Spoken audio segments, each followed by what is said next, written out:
Hello, नमस्ते and very good morning to all of you. स्वागत है आप सभी का एक बार फिर से हमारे ऑफिशियल यूट्यूब चैनल में। और आज की क्लास में हम पढ़ने वाले हैं यूपी ट्रिपल एससी पेट का प्रैक्टिस सेट। आज हम चौथा प्रैक्टिस सेट सॉल्व करेंगे जिसका टारगेट होगा कि 60 प्लस स्कोर करना है। आपका भी टारगेट यही होना चाहिए कि मैक्सिमम देखो 60 क्वेश्चन तो आपके सही होने ही चाहिए। ठीक है, तो स्टार्ट करते हैं आज के सेशन को और देखते हैं कि पहला क्वेश्चन क्या रखा गया है, किस टॉपिक से रखा गया है। देखो, पहला क्वेश्चन दिया गया है, दिए गए विकल्पों में से कौन सा विकल्प नीचे दिए गए शब्दों का सार्थक क्रम दर्शाएगा। ठीक है, अभी आपके पास पांच पांच ऑप्शन दिए गए हैं, राष्ट्र, ग्राम, तालुका, जिला और राज्य। इनको ना इस ऑप्शन में एडजस्ट करना है कि इनका सही सीक्वेंस क्या होगा, आपको बताना है। तो देखो, सबसे पहले क्या आता है, सबसे पहले क्या आता है, तो आता है आपका गांव आता है। ठीक है, गांव के बाद कौन आता है, गांव से बड़ा क्या होता है, तो क्या होता है, वो होता है तालुका, बोलते हैं उसको तालुका। ठीक है, उससे बड़ा क्या होता है, तो तालुका से बड़ा होता है आपका जिला। ठीक है, और जिला से बड़ा क्या होता है, जिला से बड़ा होता है राज्य, और राज्य से बड़ा क्या होता है, राष्ट्र। ठीक है, तो इसका सही सीक्वेंस होगा ऑप्शन नंबर सी, 2 3 4 5 1। अगला क्वेश्चन देखते हैं। अगला क्वेश्चन दिया गया है, किसी व्यक्ति में एक्स, किसी पंक्ति में एक्स प्रारंभ से 14वें स्थान पर है और वाई अंत से 17वें स्थान पर है, जबकि जेड एक्स और वाई के ठीक मध्य में है। यदि पंक्ति में कुल 48 व्यक्ति हैं तो एक्स और वाई के बीच में कितने व्यक्ति है। देखो कि बोला क्या गया है, कि बोला गया कि एक्स भैया पंक्ति में प्रारंभ से एक्स कहाँ पे है, तो ये है 14वें स्थान पे। उसके बाद बोला गया अंतिम से y कहाँ पे है, तो ये है 17वें स्थान पे। अब z यहाँ पे कहीं पे बीच में बैठा हुआ है। ठीक है, और बोला गया कि पूरे लोगों के, पूरा जो स्टार्ट से एंड तक का जो लोग बैठे हैं ना पंक्ति में, वो कुल 48 लोग बैठे हैं। ठीक है, अब पूछा गया एक्स और वाई के बीच कितने लोग हैं, तो सिंपल सा कुछ नहीं करना है, एक्स और वाई को जोड़ दो। तो एक्स और वाई को जोड़ेंगे तो 14 प्लस 17 जब जोड़ेंगे तो कितना होगा, ये आएगा 31। ठीक है, और कुल व्यक्ति में से घटा दो, कुल व्यक्ति कितने हैं 48 माइनस 31, घटाओगे तो कितना आएगा 17। मतलब एक्स और वाई के बीच में कुल कितने लोग बैठे हैं, तो कुल 17 लोग बैठे हैं। इसका सही आंसर तो हो जाएगा ऑप्शन नंबर बी 17। अच्छा, अगर ये पूछ देता कि जेड कौन से पोजीशन पे है, तो दोनों के बीच 17 लोग हैं, तो इसकी पोजीशन कौन सी होगी, 8 लोग इधर हो जाएंगे, 8 लोग इधर हो जाएंगे, इसकी पोजीशन 9वीं पोजीशन होगी, बाकी नंबर्स को जोड़ देंगे। ठीक है, अगला क्वेश्चन देख लें। अगला क्वेश्चन है, सोनिया 9 दिन पहले सिनेमा देखने गई थी। सोनिया मूवी देखने गई थी 9 दिन पहले। वह सिनेमा देखने केवल बृहस्पतिवार को जाती है। आज सप्ताह का कौन कौन सा दिन है, मतलब सोनिया हमेशा कब जाती है, थर्सडे को जाती है। अब देखना, थर्सडे को जाती है और वो 9 दिन पहले गई थी मूवी देखने, तो आज कौन सा दिन है, तो थर्सडे से आगे 9 दिन बढ़ जाओ, तो थर्सडे के बाद क्या होता है, Friday, Saturday, Sunday, Monday, Tuesday, Wednesday, Thursday, Friday, Saturday. तो कौन सा दिन आएगा 9 दिन बाद, तो आएगा शनिवार, ऑप्शन नंबर बी। ठीक है, अगला क्वेश्चन देखते हैं। अगला क्वेश्चन दिया गया है कि निम्न में से कौन सा संस्थान मैसूर में स्थित है, कौन सा संस्थान मैसूर में स्थित है।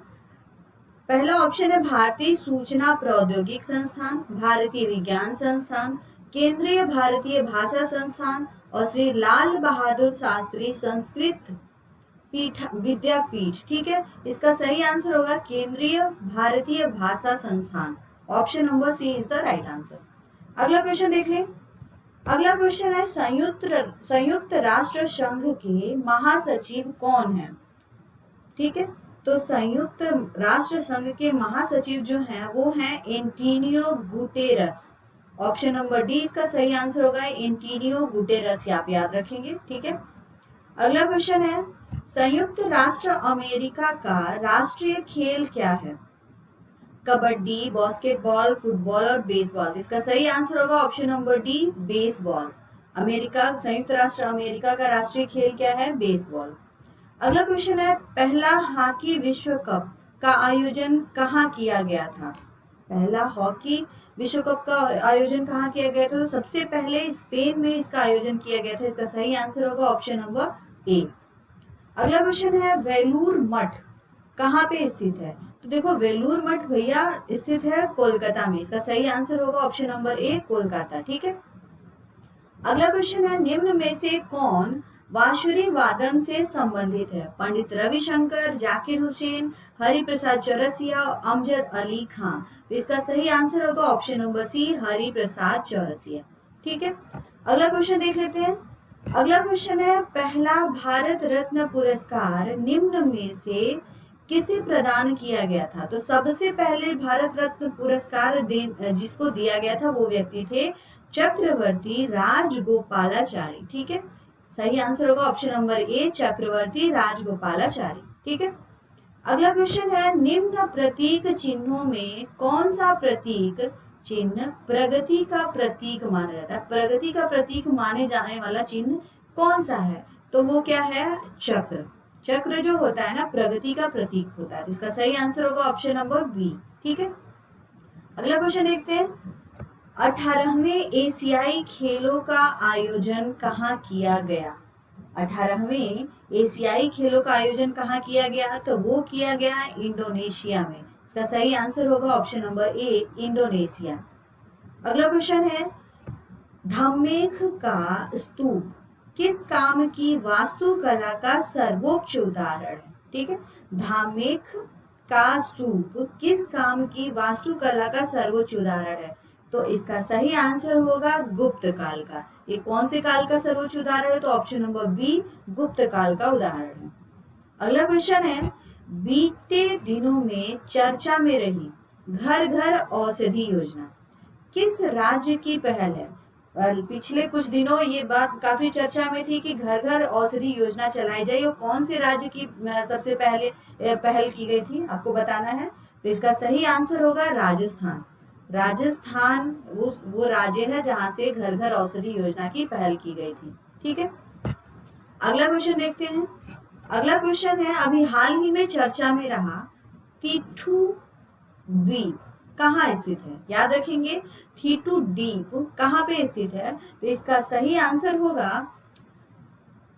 दक्षिण चीन सागर। सही आंसर होगा ऑप्शन नंबर ए, दक्षिण चीन सागर। आपको याद रखना है थीटू द्वीप कहाँ स्थित है? तो ये है दक्षिण चीन सागर में स्थित है। ठीक है। अगला क्वेश्चन है, हाल ही में चर्चा रहा लाल पर्यटन मतलब कि रेड टूरिज्म किस देश से संबंधित है? रेड टूरिज्म किस देश से संबंधित है? तो याद रखेंगे ये चीन से संबंधित है। ठीक है। ऑप्शन नंबर सी इसका सही आंसर होगा। अगला क्वेश्चन है, इजराइल के नए प्रधानमंत्री कौन बने हैं?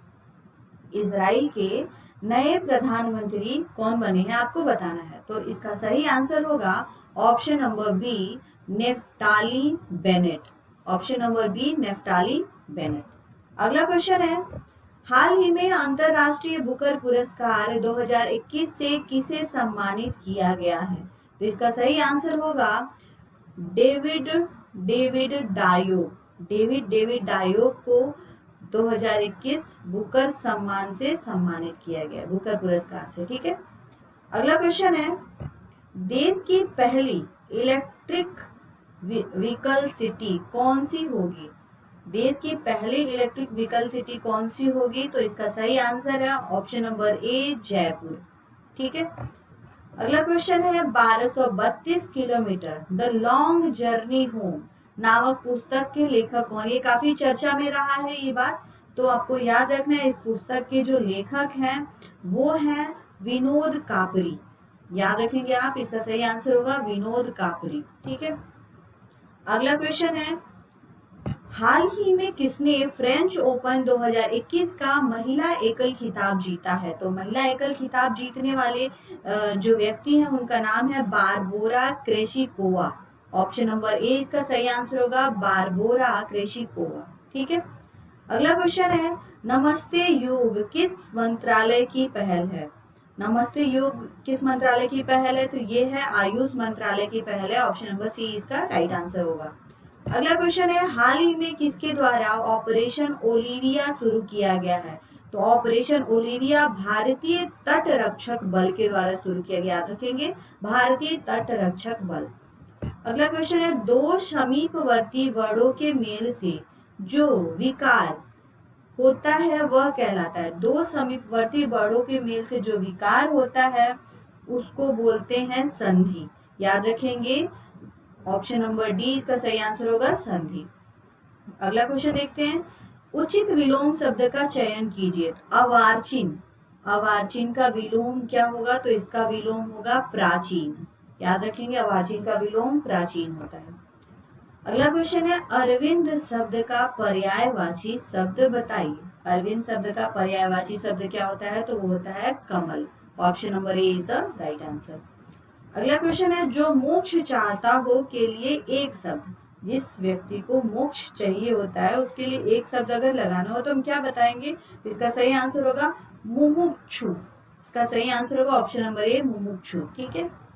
अगला क्वेश्चन है, विद्वान शब्द का स्त्रीलिंग क्या होता है? तो विद्वान का स्त्रीलिंग क्या होता है? विदुषी। याद रखेंगे, ऑप्शन नंबर ए, विदुषी। अगला क्वेश्चन है, भारत दुर्दशा के रचनाकार कौन है? भारत दुर्दशा के रचनाकार कौन है? तो वो है भारतेंदु हरिश्चंद्र। भारत से आप याद रखेंगे, भारतेंदु हरिश्चंद्र। अगला क्वेश्चन है, लाभ ही लाभ अर्थ के लिए सही लोकोक्ति है। लाभ ही लाभ अर्थ के लिए सही लोकोक्ति है। तो इसका सही आंसर होगा ए, 5 उंगलियां घी में। जैसा देखो, 5 उंगलियां बराबर नहीं होती है तो मिलेगा नहीं। नेकी और पूछ पूछ होगा नहीं, नेकी कर कुएं में डाल होगा नहीं, तो 5 उंगलियां घी में इसका सही आंसर होगा। अगला है, शुद्ध शब्द को छाटिए। इसमें शुद्ध देखना है कि कौन सा शब्द शुद्ध है। ठीक है, तो देखते हैं। अभ्यस्त, ये तो शुद्ध है नहीं। अभियस्त, ये भी शुद्ध नहीं है। अच्छा, ये देखो अभ्यस्त, ये वाला सही है। अभ्यस्त ये भी गलत, तो इसका सही आंसर होगा ऑप्शन नंबर सी।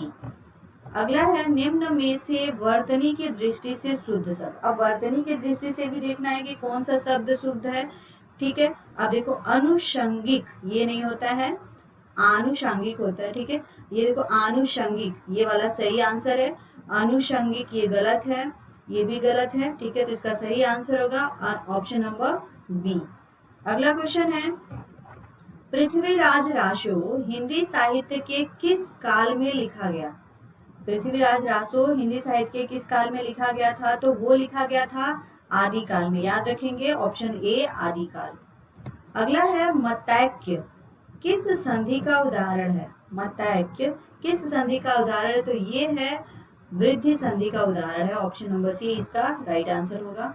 अगला है, ई प्लस आ बराबर या किस संधि में इस प्रकार का परिवर्तन होता है? ठीक है, तो इसका सही आंसर होगा ऑप्शन नंबर सी, यड़ संधि में इस प्रकार का परिवर्तन होता है कि ई और आ को जोड़ने पे क्या होता है? या, आप या बन जाता है। ठीक है। अगला है, आंख का अंधा नाम नयन सुख लोकोक्ति का सही अर्थ चुने। ठीक है, तो इस लोकोक्ति का जो सही अर्थ है वो क्या है? तो ये है, इसका सही आंसर होगा गुण के अनुरूप नाम होना। गलत।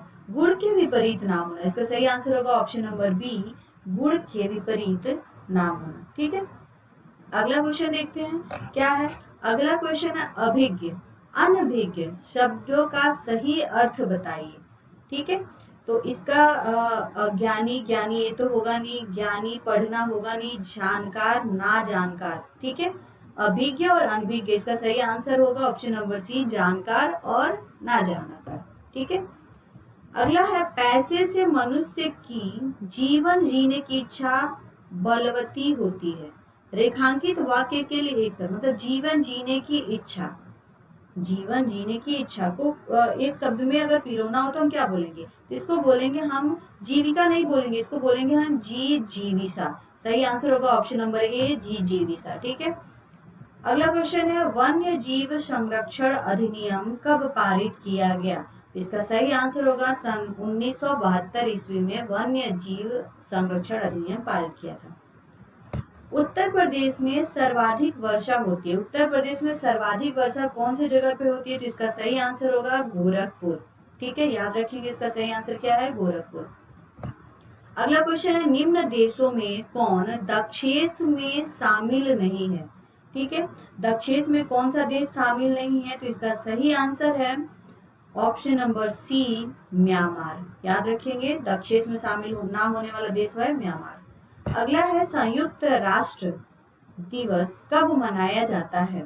तो संयुक्त राष्ट्र दिवस मनाया जाता है 24 अक्टूबर। याद रखेंगे कब मनाया जाता है, 24 अक्टूबर को।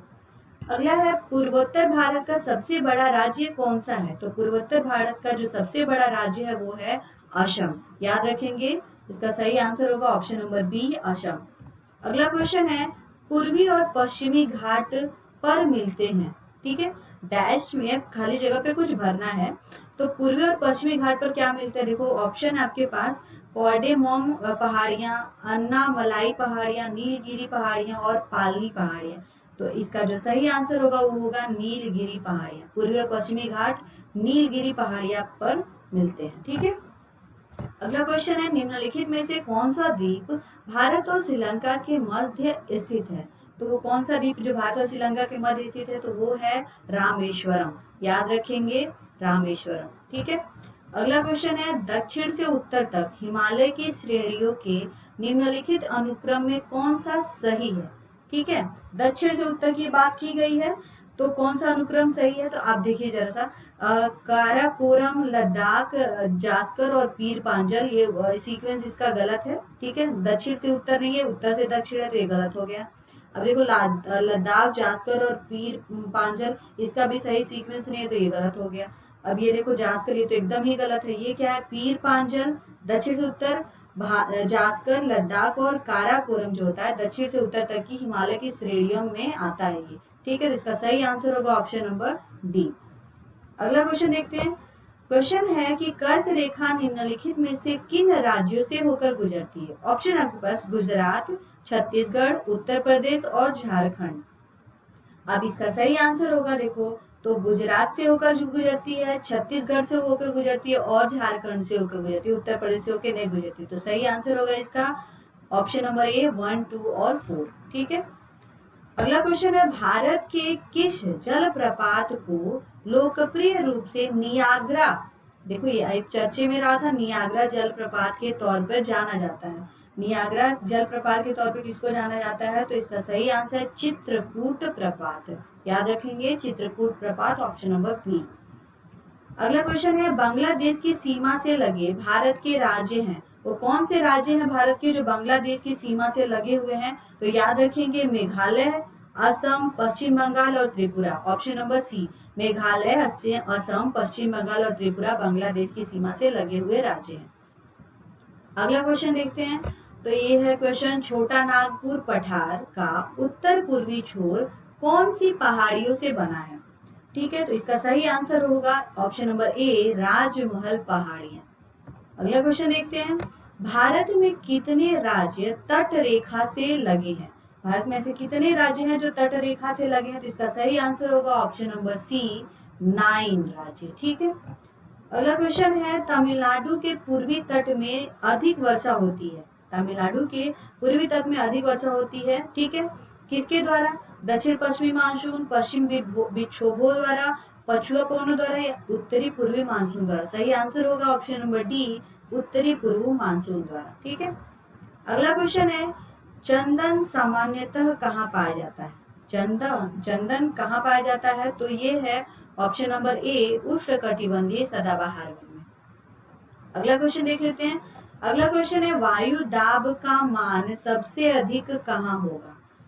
वायु दाब का मान सबसे अधिक कहाँ होता है? तो वो होता है समुद्र तल पर। सबसे ज्यादा कहाँ होता है? समुद्र तल पर। अगला क्वेश्चन है, पानी में केरोसिन डालने पर जल का पृष्ठ तनाव हो जाता है, ज्यादा, शून्य, कम और अनंत। क्या होगा इसका सही आंसर? इसका आंसर होगा ऑप्शन नंबर सी, कम। जल का पृष्ठ तनाव जब केरोसिन डालते हैं तो कम हो जाता है। अगला क्वेश्चन है, यूरिक अम्ल नाइट्रोजन का मुख्य उत्सर्जी पदार्थ है। ठीक है, अभी देखो इसका आंसर क्या होगा। इसका सही आंसर जो होगा वो है तिल चट्टा। ठीक है, कॉकरोच। यूरिक अम्ल नाइट्रोजन का मुख्य उत्सर्जी पदार्थ है किसका, तो क्या है, तिलचट्टे का। ठीक है, अगला क्वेश्चन है हार्मोन कहाँ से स्रावित होता है, मतलब हार्मोन का सिक्रेशन कहाँ से होता है, तो आप याद रखेंगे अंतःस्रावी ग्रंथियों से इसका सिक्रेशन होता है। ऑप्शन नंबर सी इसका राइट आंसर है।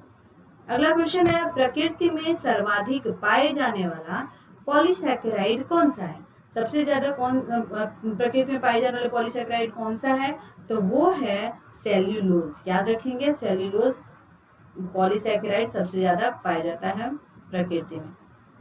अगला क्वेश्चन है वह तरंग जिसे माध्यम की आवश्यकता नहीं होती है, वो कौन सी तरंग है जिसे माध्यम की आवश्यकता नहीं होती है, तो देखो गामा, एक्स और प्रकाश किरण, इन तीनों की आवश्यकता होती है। ठीक है, तो इसका सही आंसर होगा उपरोक्त सभी। ठीक है, अगला क्वेश्चन है यदि बंद कमरे में पंखा चला रहे हैं तो कमरे की वायु का ताप कम हो जाता है, बढ़ जाता है, परिवर्तित रहता है, कुछ भी हो सकता है, तो इसका सही आंसर होगा ताप जो होता है ना वो बढ़ जाता है।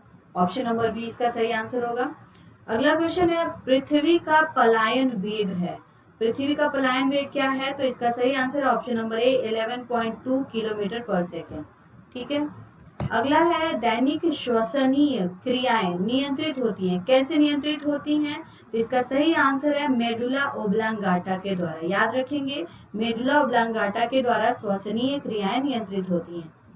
अगला क्वेश्चन है बरगद के पेड़ के तने से नीचे लटकने वाली मोटी जड़ें क्या कहलाती हैं, तो जो मोटी जड़ें बरगद के पेड़ से लटकती हुई दिखाई देती है उनको बोलते हैं प्रूफ रूट। क्या बोलते हैं, स्तंभ मूल। याद रखेंगे इसका सही आंसर होगा option number C prop root बोलते हैं। ठीक है, अगला क्वेश्चन है किसी देश में जीवन स्तर प्रतिबिंबित होता है, किसी देश में जीवन स्तर प्रतिबिंबित होता है कैसे, तो गरीबी के अनुपात से, प्रति व्यक्ति आय से, राष्ट्रीय आय से, बेरोजगारी की दर से। इसका सही आंसर होगा ऑप्शन नंबर बी प्रति व्यक्ति आय से।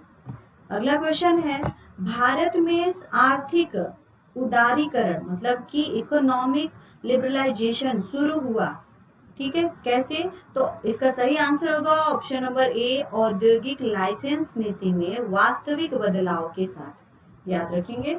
अगला क्वेश्चन है राष्ट्रीय आय, ठीक है, राष्ट्रीय आय ऑप्शन दिया गया आपका बाजार मूल्य पर निवल राष्ट्रीय उत्पाद है, ठीक है, साधन लागत पर निवल राष्ट्रीय उत्पाद है, बाजार मूल्य पर निवल देशी उत्पाद है, या फिर साधन लागत पर निवल देशी उत्पाद है, मतलब राष्ट्रीय आय है क्या, तो इसका सही आंसर होगा ऑप्शन नंबर बी साधन लागत पर निवल राष्ट्रीय उत्पाद है।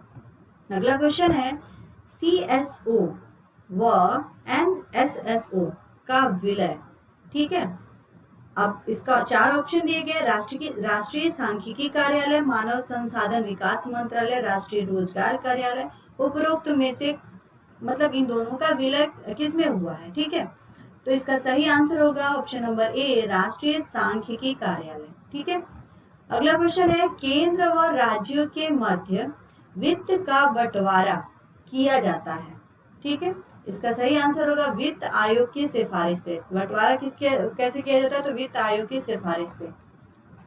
अगला क्वेश्चन है किस पंचवर्षीय योजना में कृषि ने ऋणात्मक विकास प्रदर्शित किया, तो इसका सही आंसर होगा तीसरी पंचवर्षीय योजना। याद रखेंगे इसका सही आंसर होगा तीसरी। अगला क्वेश्चन है पिछड़े देशों के लिए रोलिंग प्लान का सुझाव किसके द्वारा दिया गया था, तो पिछड़े देशों के लिए रोलिंग प्लान का जो सुझाव दिया गया था वो दिया गया था जी मेरडॉल के द्वारा, ठीक है, याद रखेंगे इसका सही आंसर होगा जी मेरडॉल। अगला क्वेश्चन है 1 हेक्टेयर से कम कहलाता, अगर 1 हेक्टेयर से कम हो तो उसको क्या बोलते हैं, सीमांत जोत, लघु जोत, मध्य जोत और बृहद जोत। इसका सही आंसर क्या होगा, इसका सही आंसर होगा सीमांत जोत। ऑप्शन नंबर ए इसका सही आंसर होगा सीमांत जोत। अगला क्वेश्चन है भारतीय रिजर्व बैंक द्वारा CRR में वृद्धि से क्या होता है, तो सरकार के ऋण में कमी आती है, अर्थव्यवस्था में मौद्रिक तरलता में कमी आती है, तो इसका सही आंसर होगा ऑप्शन नंबर बी अर्थव्यवस्था में मौद्रिक तरलता में कमी आती है। अगला क्वेश्चन देखते हैं अगला क्वेश्चन है, गलत कथन का चुनाव करें। मुद्रास्फीति के प्रभाव के संबंध में एक कथन दिया गया, उसमें से कौन सा कथन गलत है, आपको चूज करना है। अब देखो, पहला दिया है रुपए के मूल्य में वृद्धि होगी, रुपए के मूल्य में गिरावट आएगी, विनिमय दर में गिरावट आएगी, भुगतान से सब प्रतिकूल हो जाएगा। तो इसका सही आंसर होगा रुपए के मूल्य में गिरावट आएगी। ठीक है, इसी के साथ हमारा सेशन आज का समाप्त होता है। उम्मीद करते हैं कि आप लोगों को क्लास पसंद आई होगी। भैया अगर पसंद आए क्लास को तो लाइक शेयर सब्सक्राइब करना ना भूलिए। Thank you so much and all the best for your exams.